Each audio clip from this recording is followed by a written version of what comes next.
Good day, sir. My name is Martin Verminosa from G2C. Today, I will discuss the effects of bilging and permeability on ship stability. So first, bilging refers to the unintended ingress of the seawater into a ship's compartment due to hull damage below the waterline. These events, along with the concept of permeability, significantly impacts a vessel's stability. Sa madaling salita, ang bilging ay ang hindi sinasadyang pagpasok ng tubig dagat sa isang kompartmentado ng barko dahil sa pinsala sa balat nito sa ibaba ng waterline. Ang pangyayaring ito kasama ang konsepto ng permeability ay mas malaking epekto sa katatagan ng barko. So first, effects of bilging on ship stability. Loss of buoyancy. When a compartment is bilged, it fills with water, effectively reducing the ship's buoyant volume. To maintain equilibrium, the vessel sinks deeper into the water until the lost buoyancy of compensated of the submerged volume. So, ang unang punto ay ang pagkawala ng buoyancy. Kapag ang isang kompartmento ay nabilging, napasukan ng tubig, napupuno ito ng tubig na binabawasan ang buoyant volume ng barko. Upang mapanatili ang balanse, lumulubog ng mas malalim ang barko hanggang sa mabayaran ang nawalang buoyancy ng submerged volume sa ibang bahagi. The second is increased draft. The ship's draft increase as a settle deeper into the water to offset of loss of buoyancy. This change can affect the vessel's performance and safety margins. Dahil sa pagkawala ng buoyancy, lumulubog ng mas malalim ang barko sa tubig para mabayaran ang nawalang buoyancy. Ang pagbabagong ito ay ang maaaring maapekto sa performance ng safety margins ng barko. The third one is shift in center of buoyancy. The floating alters are underwater geometry of the ship, causing the COB to shapes. These shapes can lead to the changes in trim, longitudinal balance at less transverse balance, depending on the location of the bilge compartment. So, ang pagpasok ng tubig ay binabago ng hugis ng barko sa ilalim ng tubig. Kaya't magbabago rin ang posisyon ng COB.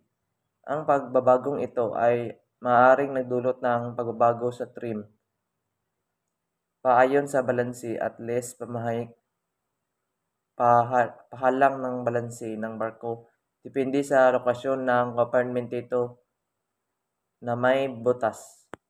The fourth one is altered waterline area. If the float compartment reach the waterline, the effect waterline area reduce, impacting the vessel's stability characteristics. A smaller waterline area can decrease the ship's ability to resist hailing moments. So, kapag ang bahagi ng barko na napupuno ng tubig ay umaabot sa waterline, ang effective waterline area ay bababa.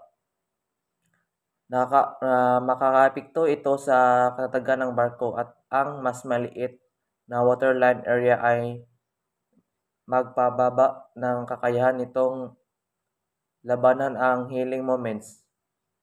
Mga porsang pangyayari sa barko na sumandal sa gilid. The fifth one is free surface effects. Float compartments introduce free surface where water can move freely within the space.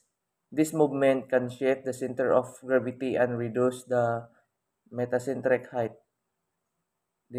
diminishing the ship's essential stability. So, kapag ang mga kompartmento ay napupuno ng tubig, may mga free surface na nabubuo kung saan malayang galaw ang tubig. Ang paggalaw na ito ay maaaring magbabago sa sentro ng grabidad at magbababa sa metacentric height ng barko na nagpapababa sa essential stability nito. Role of permeability. Permeability is the ratio of the volume within a compartment that can be occupied by water to the total volume of the compartment. It varies based on the contents of the space. Ang permeability ay ang ratio ng dami sa loob ng isang kompartmento na maaaring mapuno ng tubig kumpara sa kabuuan dami ng kompartmento. Naiiba-iba ito depende sa mga laman ng kompartmento.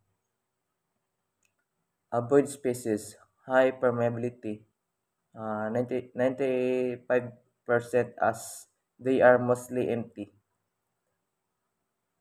Machinery species, lower permeability, 85% due to equipment of occupying space. Cargo holds, permeability depends on cargo type. For instance, grain cargo has a permeability of 60 to 65%, while cargo oil has around ay ang mga permeability na depende sa uri ng kargamento. Halimbawa, ang mga kargamento ng butil ay ang permeability na 60 to 65%, samantalang ang langis ay may mas mataas na permeability.